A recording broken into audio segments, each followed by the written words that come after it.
글로벌한 외신을 전하는 외신 인사이드입니다. 우리 현예슬 여신 리포터 나와주셨습니다. 안녕하세요. 네, 안녕하세요. 오랜만에. 네. 또 다들 오랜만에 이렇게 나오신 것 같아요. 박사님 빼고. 네. 네. 그동안 둘이 급 친해진 것 같아, 나 없는 사이에. 네. 질투하신. 왕질투지 지금. 본부장님 혹시 그 빌 게이츠의 그 얼음물 샤워라는 말 들어보신 적 있으신가요? 내가 들어는 봤어요. 오늘 네이버에 떴더라고. 네. 미국 루게릭병 협회에서 이 환자들을 위해서 하고 있는 그 모금 운동인데요. 네. 이제 지목 당한 사람이 이제 얼음물 샤워를 하거나 만약에 그걸 안 한다고 하면 이제 기부금을 $100를 내는 거라고 하는데요.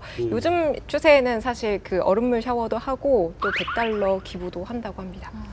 그래요? 네. 근데 그러면 지목을 받으면, 네.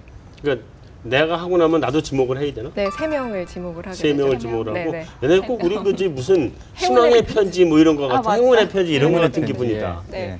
그래서 요즘 제 그 SNS를 살펴보면 이게 유행이에요, 지금. 그래서 동영상으로 이제 찍어서 인증으로 해서 많이 올리고 있는데 아무래도 이제 문화가 SNS를 많이 하는 그런 문화로 바뀌다 보니까 이렇게 바뀌고 있는 것 같은데 제 친구들도 상당히 많이 올리더라고요. 네, 그래서 한 기사를 보니까 지목당한 3사람이 24시간 안에 그걸 다 하면 22일 안에 전 세계 인구가 다 이 캠페인에 참여를 할 수 있다고 하더라고요.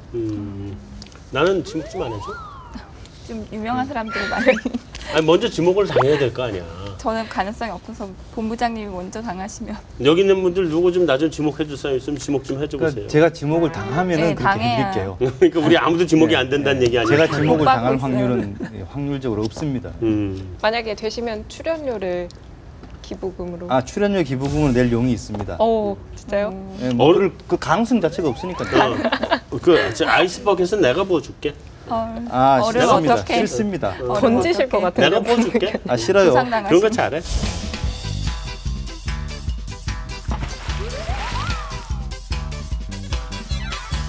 자, 첫 소식 전해주세요. 네. 오늘 첫 번째 소식은 파이낸셜 타임즈지에서 가지고 왔는데요. 제목은 이제 모닝스타, 이제 무시할 수 없는 세력이다라는 제목의 기사였습니다.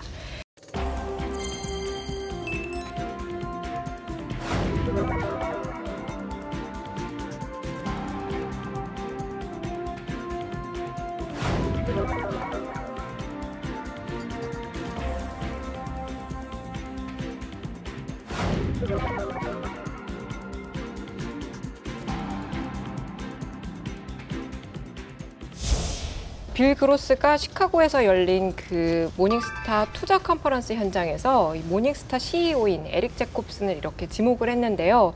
만약에 나의 투자 전략을 알고 싶다면 이 사람과 대화를 해라라고 할 정도로 이 기관의 영향력을 이제 얘기를 해주고 있는데요. 실제로 이제 모닝스타 같은 경우는 그 $300조 이르는 글로벌 뮤추얼 펀드의 영향력을 행사를 하고 있다고 합니다. 모닝스타의 역사를 한번 살펴보면 1984년으로 이제 거슬러 올라가는데요. 전직 애널리스트였던 조 맨슈에토가 처음에는 이제 400개에 달하는 그 뮤추얼 펀드를 분석을 했었는데 이제 400개에서 시작을 했지만 현재는 이제 20만 개에 달하는 펀드를 이제 분석을 하고 이제 평가를 해서 막강한 평가 기관으로 등극을 했다고 합니다. 이제는 그래서 이제 별 등급으로 판단하는 지표까지 내놨다고 하는데요. 거기도 별 등급이에요? 네네. 하지만 이 평가 지표에 대해서는 좀 이견이 있습니다. 2가지 평가 지표가 있는데요. 우선 첫 번째로는 이제 그 3년, 5년, 10년 이렇게 과거의 수익률을 토대로 해서 별 등급 체계를 만든 것 하나 하고 이제 애널리스트 평가를 통해서 이제 펀드 평가를 가능하게 한 이 2가지가 있는데 여기에 대해서 이제 전문가들은 과거의 수치이기 때문에 투자자들이 미래가 아니라 이제 과거의 수치를 좀 따르는 그런 한계가 있다라고 비판을 하고 있고요. 그리고 또 애널리스트 평가 같은 경우는 그 20만 개의 펀드를 그 모닝스타에 있는 97명의 애널리스트들이 평가를 하기에는 조금 부족한 면이 있기 때문에 한계가 있다라고 지적을 하면서 한 전문가 같은 경우는 모닝스타의 별 등급 체계가 투자의 그 판단 지표 대표 중에 하나임에도 불구하고 많은 투자자들이 지나치게 맹신을 하고 있다라고 지적을 하면서 사실 그 별 등급에서 4개, 5개 미만의 어떤 상품에 대해서는 투자를 유도하기가 사실상 불가능하다라고 이 기사는 지목을 하고 있습니다. 실제로는 좋은 것임에도 불구하고. 예, 예. 그래서 어떻게 저는 잘 몰랐는데 이 모닝스타의 영향력이 이 정도인지 다들 알고 계셨나요? 이름도 몰랐는데 난 제로인만 알았지. 아니 근데 그 이제 외국에서 모닝스타가 이제 유명하니까요. 근데 이제 20만 개나 되는 뮤추얼 펀드가 있다 그러면 투자자 입장에서는 도대체 저 많은 것 중에서 내가 어디에 투자해야 될지 그러겠지. 예. 그 이게 이제 사람들이 지나치게 맹신한다라고 그렇게 이제 비판하는 사람도 있다 그랬습니다만 다른 길을 알려주는 뭔가 있느냐 없거든요, 그죠? 그게 거의 유일한 뭐 어떤 투자의 지침이기 때문에 어쩔 수가 없는 것 같아요. 그다음에 미래를 보여주는 게 아니다라고 하지만 미래를 어떻게 아무도 모르는 거잖아요. 그죠? 그러니까 과거의 퍼포먼스를 가지고 그래도 이건 꽝은 아니구나. 미래에도 이 정도는 하겠지라는 그 정도로 이제 받아들이는 분들이 그렇게 해석을 해야 되는 거지. 그대로 미래에도 그 수익이 나온다. 그렇게 해석하면 해석하는 사람이 문제인 거죠. 이렇게 투자에 대해서 그 전문적인 지식이 없는 사람들 같은 경우는 이제 별로 표현을 해놓으면 사실 수익률이라는 수치를 읽는 것보다는 편할 것 같기는 한데요. 그런데 이게 아까도 이제 사실 이 투자 컨퍼런스에서 지목을 하게 된 계기가 핌코가 사실 어려운 상황에 있을 때 빌그로스가 그 찾아가서 간청을 했대요. 자기네 좀 잘 봐달라고 이런 식으로 약간 이런 투자를 평가하는 기관이 있다라고 하면 뒷거래 문제나 여러 가지 문제가 있지는 않을까 싶은데 오히려 또 다른 권력 기관이 생기는 건 아닐까요? 뒷거래 문제는 꼭 이거 아니어도 뭐 세상 어디에나 있을 수 있는 거니까요. 안 좋은 거잖아요. 예, 그렇죠. 그 대신 이제 이런 걸 할 때 객관적으로 평가한다는 그런 어떤 믿음을 줄 수 있는 그런 노력을 끊임없이 서로 하는 수밖에 없죠. 감시도 하고 그쪽에서 그렇게 하고. 모닝스타 입장에서는 뒷돈을 받고 부정적인 평가를 긍정적으로 이렇게 조작을 했다. 이런 그 건이 한 건만 밝혀진다 하더라도 그 회사가 지금까지 쌓아온 명성은 다 한꺼번에 무너져 버릴 수 있거든요. 그러니까 팔자 고칠 돈을 받지 않는 한은 그렇게 한순간에 자기 명성을 망가뜨리는 그런 짓은 하지 않는다라고 가정하고 봐야 되는 거죠. 혹시 일본은 어떤가요? 일본에서는 이렇게 좀 많이 고려를 하나요? 우리나라보다는 많이 흔히 나오는 것 같습니다. 특히 데이터에 기반을 해서 확실하게 각오를 보여주는 게 오히려 미래에 불확실한 추측을 하는 것보다는 일단은 그런 내면으로 보여준다라는 것에 대한 평가를 하는 것 같습니다.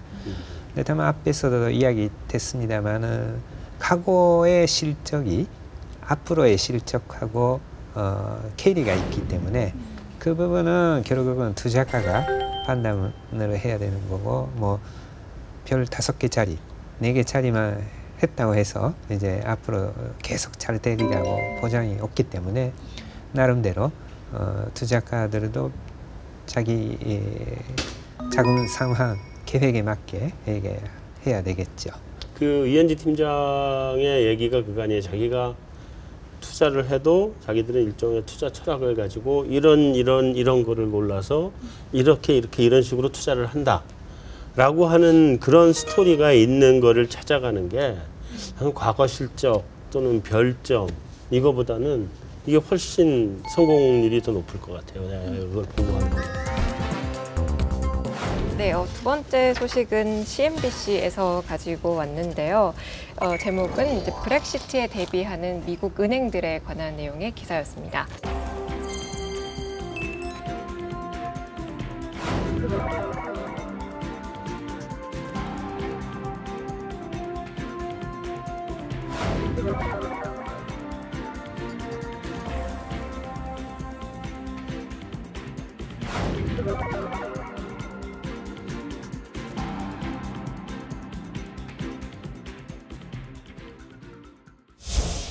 월가 은행들이 영국의 유럽연합 탈퇴 가능성에 대해서 영국 런던 등지의 사업부 일부를 이제 아일랜드로 옮길 계획에 있다라고 얘기를 하고 있는데요. 유로존에 있는 그 은행 연합이 영국을 고립시킬 경우에 대비해서 그리고 이거에 반발해서 EU를 탈퇴할 가능성에 대비해서 이미 그 준비 단계를 하고 있다라고 얘기를 하고 있습니다. 지금까지 사실 미국과 아시아계 은행들은 그 유럽 사업을 위해서는 런던을 주로 이제 사업 타겟으로 삼고 진출을 했었는데요. 그래서 이제 EU의 나머지 27개국 회원들에도 이제 진출하는 그런 루트를 따르고 있었는데 만약에 브렉시트가 실현이 되게 되면 이런 전력은 장담을 할 수 없게 되는 상황에 이르게 된다라고 얘기를 하고 있고요. 그래서 이제 외국 은행 연합 같은 경우는 만약에 영국이 EU를 탈퇴하게 되면 그 외국계 은행들은 영국에서의 사업을 계속할지에 대한 재평가에 들어가게 될 거다라고 얘기를 하면서 아마도 영국이 아닌 다른 곳에서의 사업 가능성이 좀 크다라고 이 신문에서는 전하고 있습니다. 뭐 마지막에도 말씀을 드렸듯이 그 외국계 은행들이 그 영국에서 만약에 사업을 할지에 대한 그 재평가를 한다라고 했는데 그러면 그 정도의 그 위험을 어느 정도 그 무릅써야 된다는 것 같은데 그럼에도 불구하고 이제 EU에서 영국이 굳이 빠지려는 이유가 있다면 뭐가 있을까요? 제가 볼 때는 이거는 미국 사람들의 상상력의 산물인 것 같은데요. 경제적인 입장만 너무 고려하는 사람들인 것 같고요. 미국 사람들은 우리가 기억하기로는 한 2, 3년 전에는 그리스가 반드시 유로존에서 탈퇴할 거라는 이야기 장담을 했던 사람들이 미국계 투자은행들입니다. 경제적인 입장에서만 본다면 그게 맞을 수도 있어요. 그죠? 그 그리스 입장에서는 빠져나와서 과거 통화인 드라크마화로 돌아가고 그 평가 절하를 통해서 수출을 다시 늘리고 뭐 이렇게 할 수 있겠습니다만 정치까지 같이 고려한다면은 그건 있을 수 없는 일이 되거든요.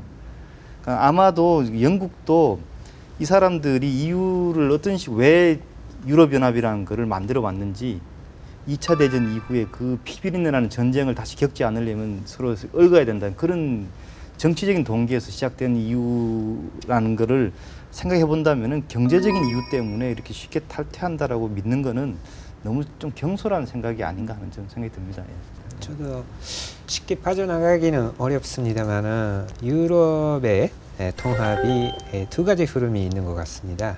동구권까지 지역을 확대하는 흐름하고 통합의 깊이를 심화시키는 통합도 하고 재정 통합까지 지금 이야기되고 있고 또 유로화 위기를 겪었기 때문에 이것을 해결하기 위해서는 결국은 이제 은행 감시 시스템, 감독 시스템도 통합하고 또 결국에는 재정 시스템까지 통합하려고 하는 그러한 필요성이 있습니다. 그리고 차기 EU 위원장의 경우에는 그러한 통합파가 영국의 굉장한 반대에도 불구하고 취임을 하게 됐고 거기에 대해서 영국 총리도 굉장히 이제 불만을 표시하고 있습니다만은 결국은 EU의 주도권이 독일이 강화되고 있는 상황 속에서 영국에서 입장은 약간 좀 생각이 달라지는 부분이 있기 때문에 굉장하게 이제 마찰이 생기는 부분은 있는 것 같습니다.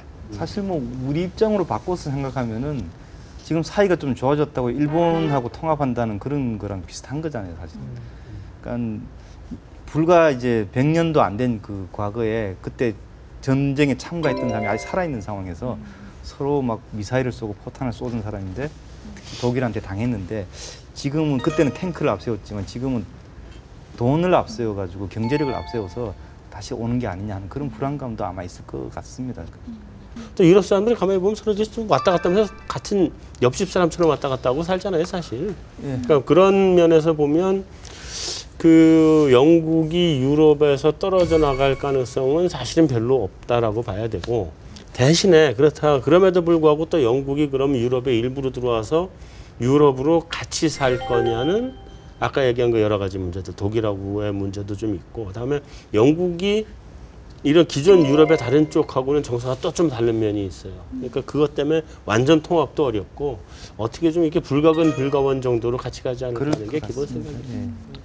그런데도 불구하고 이렇게 불가능하다고 얘기를 하셨는데 계속해서 이제 영국이 EU를 탈퇴할 것 같다라는 기사가 나오는 이유는 뭐가 있을까요? 주로 미국에서 그런 미국에서도 나오고 미국 사람들은 바람인가요? 원하는 바는 미국 사람들은 너무 경제적인 것만 생각하는 것 같아요. 근데 영국하고 독일 간의 기싸움이 계속 이게 네. 겉으로 나오는 거 아닌가 싶어요. 그다음에 영국 입장에서는 뭐 나 그렇게 쉬운 사람 아니야 뭐 이런 것도 좀 보여줄 필요가 있을 거고요. 당연히.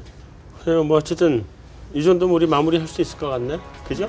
여기서 마무리하고 그 이시평 박사님 출연 소감 항상 출연하시는 분은 항상 소감을 얘기합니다. 얘기하고 그 다음에 여기는 한 번 나오면 영원히 나오는 거기 때문에 다음번에 일본 문제가 있으면 또 모시겠습니다. 네. 소감 말씀해 주시죠.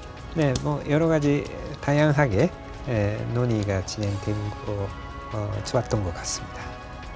네, 다음에 불러주시면은 기꺼이 오겠습니다. 자, 인증샷 확실하게 찍은 겁니다. 자, 박수! 마무리하죠. 수고하셨습니다. 네, 수고하셨습니다. 수고하셨습니다.